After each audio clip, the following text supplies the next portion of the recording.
Otroci so najobčutljivejša populacija, ki jo mi srečujemo pri našem vsakodnevnem delu.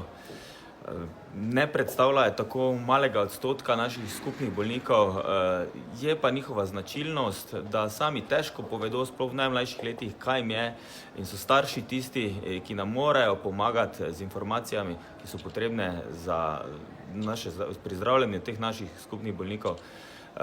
In tudi temu bo danes posvečeno najverjetneje največ besed. Prezgodnja, preveč intenzivna in preveč tekmovalna usmerjenost otrok v šport vodi k znatno povečanemu številu predvsem preobremenitvenih sindromov, ki smo jim priča v zadnjem času.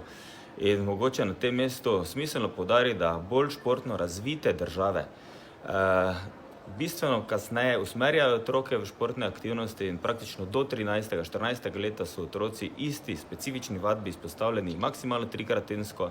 Če je treningov več, naj bodo ti drugačni, raznoliki, saj samo na ta način lahko preprečimo te mikrotravme, ki dolgoročno vodijo v neuspeh zaradi preobremenitvenih sindromov in kroničnih poškodb.